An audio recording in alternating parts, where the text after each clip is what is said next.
Ma sensation, sur une partie de la réponse à Yvan, je suis d'accord avec lui sur le fait de le dire comme ça, d'affirmer ça. Je trouve que c'est assez osé, on va dire. Je trouve qu'il va un petit peu trop loin en affirmant qu'ils le feront, que c'est sûr, etc. Au lieu de se dire qu'ils ont des chances effectivement de le faire. Sur ce côté-là, je suis d'accord avec toi. Après, mon côté nationaliste et français, etc., je dirais qu'il y a des possibilités de le faire, des grandes possibilités. Il n'y a qu'un but d'écart, il n'y a plus le but à l'extérieur. Il y a Hakimi qui revient. Pour moi, c'est quand même un pion essentiel dans l'équipe parisienne. Il va réarmer un petit peu son équipe. Il y a eu j'insiste, des grosses erreurs individuelles sur le premier match. Donc j'ai quand même de l'espoir. J'ai pas envie d'être pessimiste alors qu'il n'y a qu'un but de retard. Il y a quand même un Mbappé qui n'a pas été au rendez-vous à l'aller, qui j'espère répondra présent demain. On en reparlera sûrement après. Sur le fait qu'il le dit, je trouve ça un petit peu osé. Mais j'ai un penchant positif quand même. Je vais sur ma gauche parce que je pense qu'il y a largement la place de faire un résultat demain. Voilà.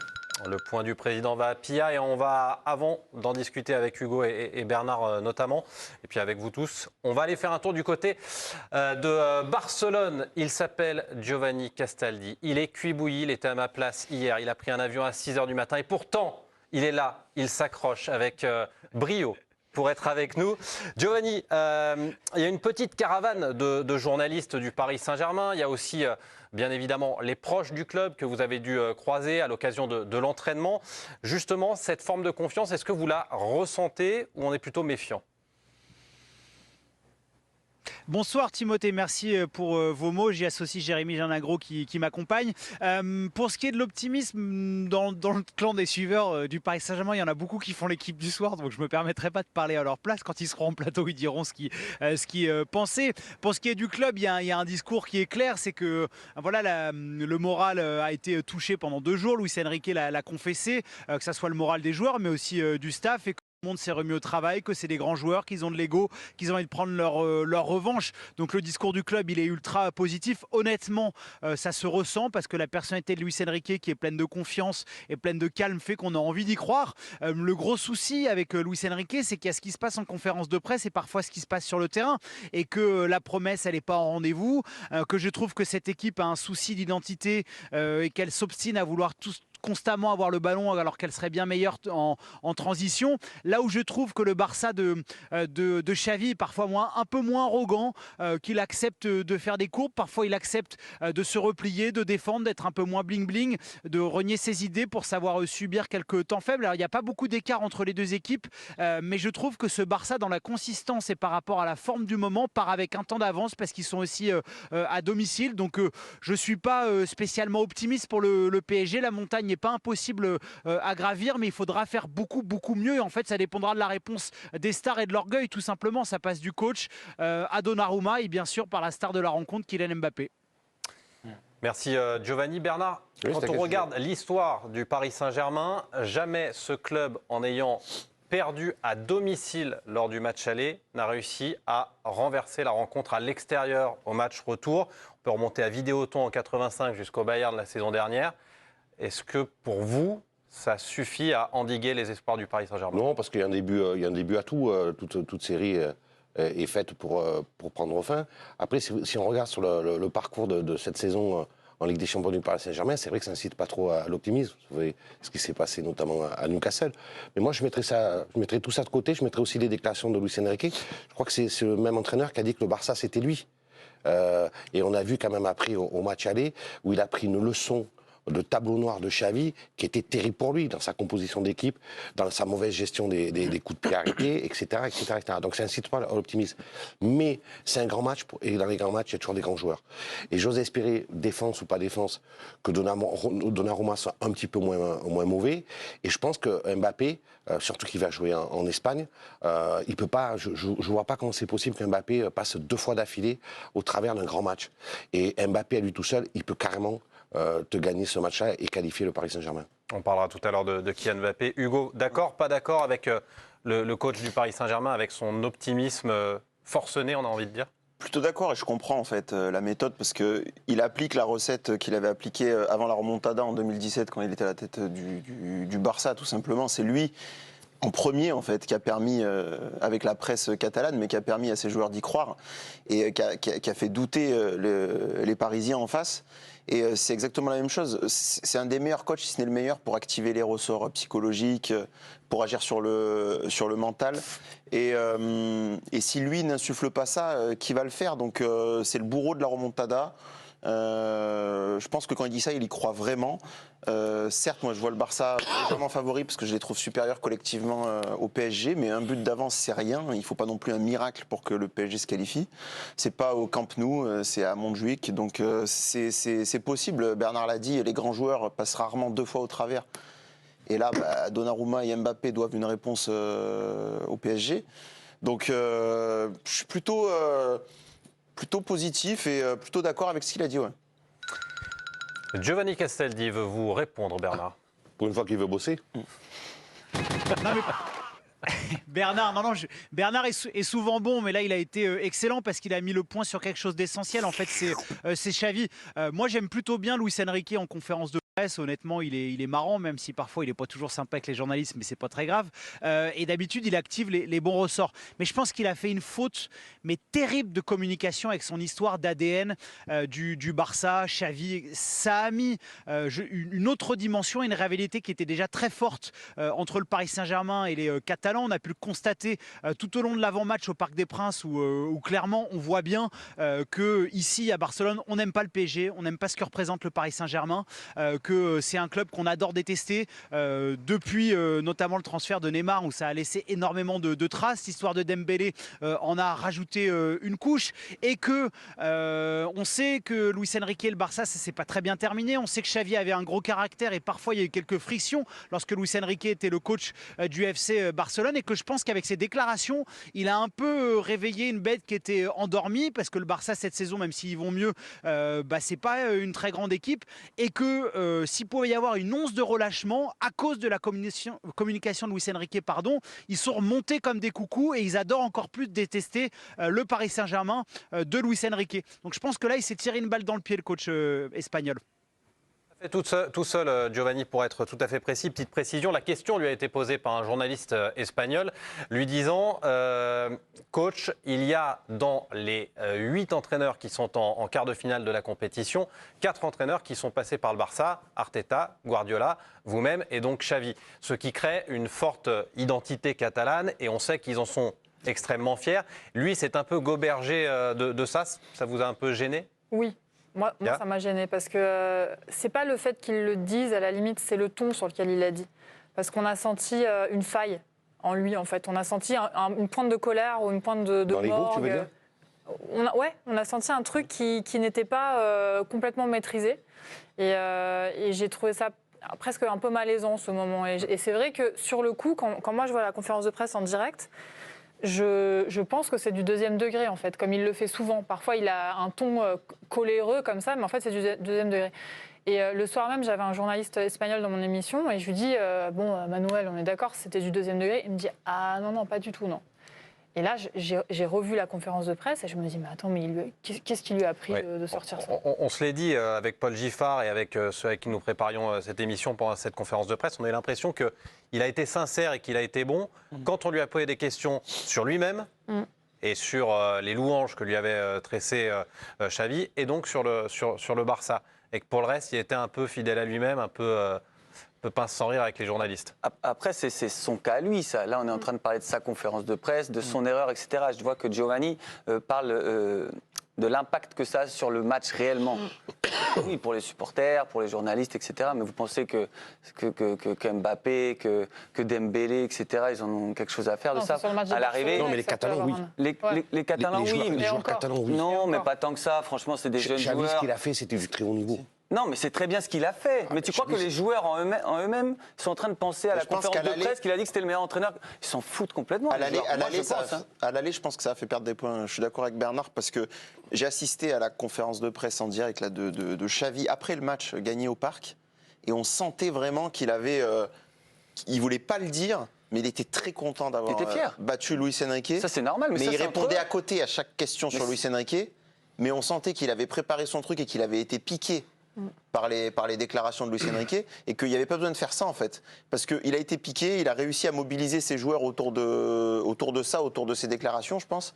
Et en termes de structure collective, ce qu'a montré le Barça au Parc, ça n'avait rien à voir avec ce qu'a montré le PSG. Après, quand même, si on parle de la possibilité, non pas du nil, mais d'un exploit, si le Barça reste une très très bonne équipe, c'est plus une grande équipe. C'est pas une équipe qui est dominante en Liga, c'est pas la meilleure attaque, c'est pas la meilleure défense d'Espagne.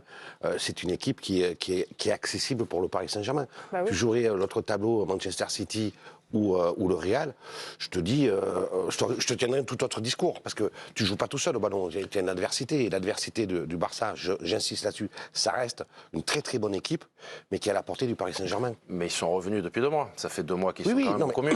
Mais pour revenir sur ce que tu disais, entre les 2 matchs, qu'il fasse la communication comme il a fait avant le premier match, c'est une chose. Mais après ce qui s'est passé, ne dis rien. Tu dois te faire tout petit, ne rentre pas dans ce jeu de communication, ne parle pas. Parce Va que faire c'est ton trompé. match, fais un gros match, gagne, et après tu vas parler. Mais de remettre encore une pièce dans la machine entre les 2 matchs, ça sert à rien. Bah justement, on va profiter de la présence de Giovanni Castaldi qui a assisté aux conférences de presse. Giovanni, comment elles ont été perçues par les confrères, ces déclarations? Alors il faut rappeler que le Paris Saint-Germain est passé en conférence de presse après le FC Barcelone. Donc on ne peut pas avoir la réaction du club, mais la réaction des confrères catalans au dire de Luis Enrique. Hola, ¿qué tal?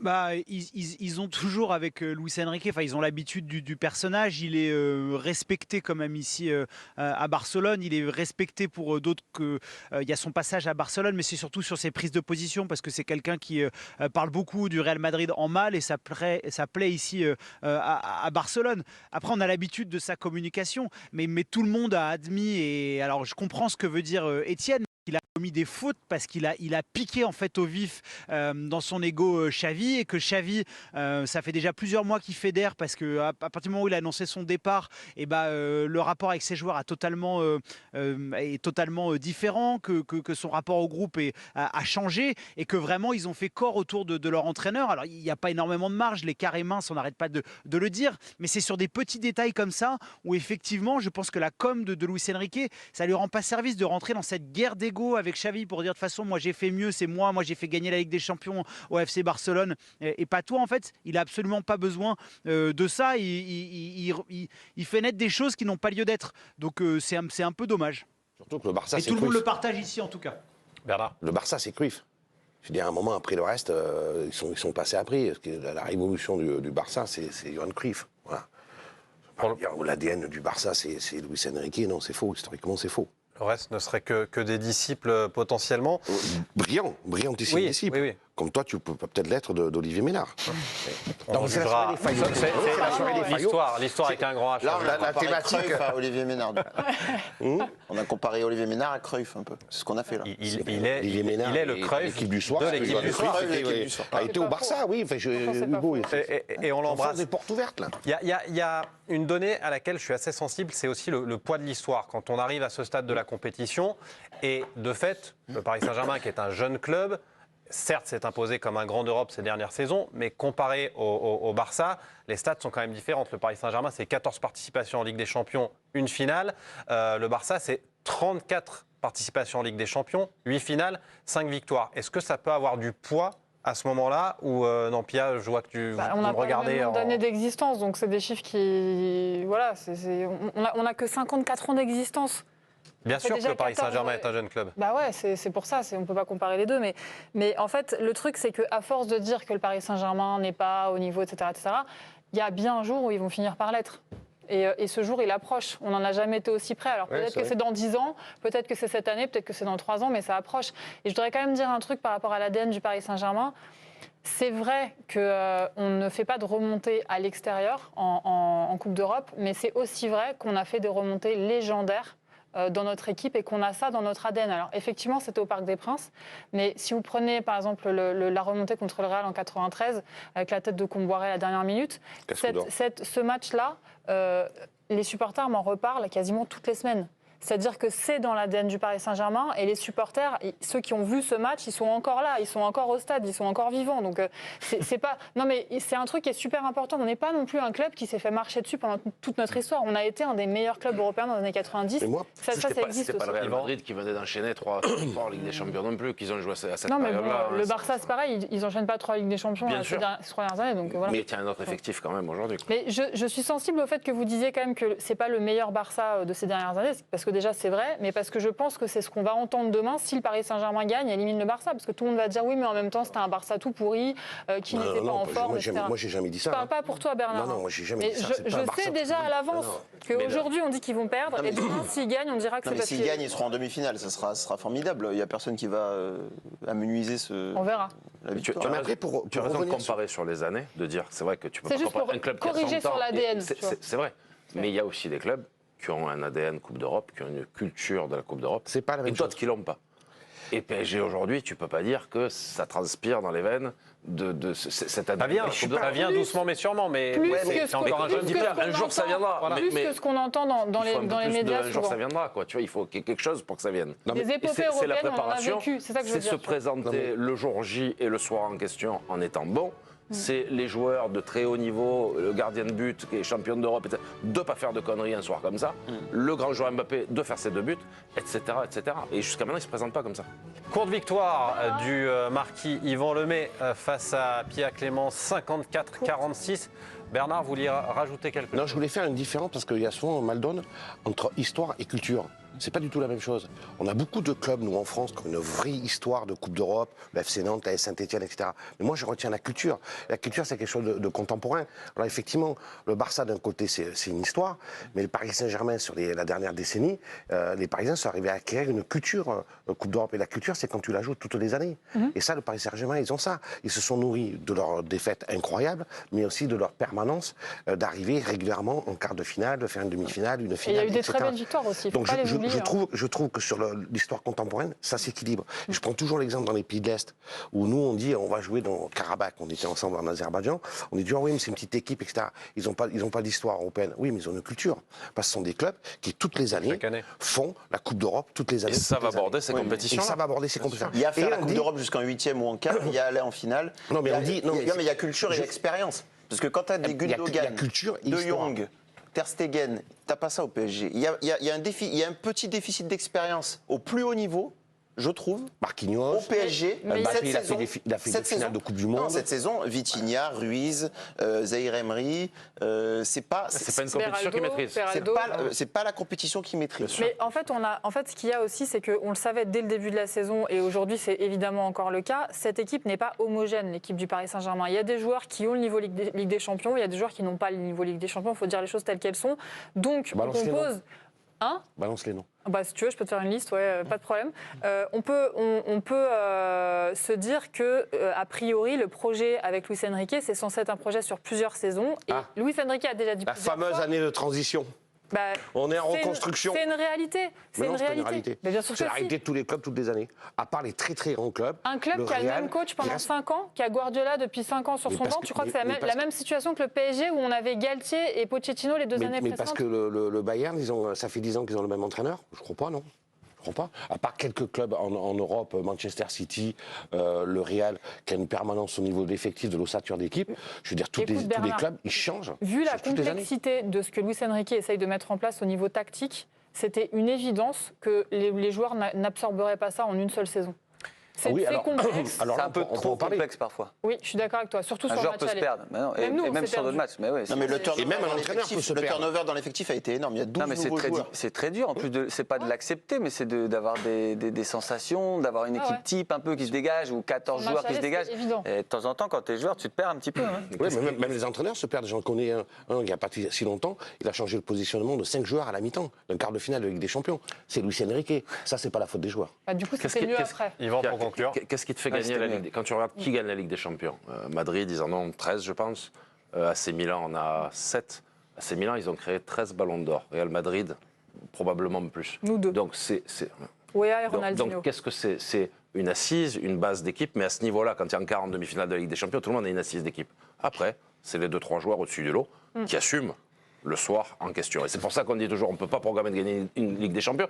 Tu programmes de gagner un championnat, mais pas une Ligue des Mais Champions. regarde par exemple le Real l'année dernière. 14 Ligue des Champions pour le Real. Ouais. Justement, Toujours en les train de joueurs se qui vont dessiner, devoir le assumer, ce sera Kylian Mbappé. Toujours dénigrer le Real. Le Marquis, il est comme ça. Voilà. Je vous propose de découvrir la composition. On en reparlera tout à l'heure, mais on va la découvrir tout de suite, celle qui nous a été proposée par Giovanni Castaldi, qui était à l'entraînement. Alors évidemment, il n'y a rien de garanti parce qu'avec Luis Enrique, elle peut facilement changer au dernier moment. Cette composition d'équipe, elle s'est affichée, mais de façon un petit peu rapide, avec Donnarumma dans la cage, avec une Avec Mémé, elle défense serait restée. composée de Hakimi, Ils n'ont pas été bons. avec dans l'axe Danilo et Marquinhos, Nuno Mendes sur le côté gauche, Vitinha, Ruiz, Zahir Emery au milieu de terrain, Ah, ça fait Barcola. Il a mis Ugarte là. Ah, il a mis Ugarte. Et là, on a changé. changé. Ils sont en train de se torpiller en régie. Ah, bah, c'est ils ont pas rechangé sympa, les gars. encore. Ah, voilà, on a rechangé donc avec Olivier Mémon, Ruiz, ils sont en train de se Vitinha, torpiller en régie. Zahir Emery. Ouais, je sens que Hernandez, je dérange.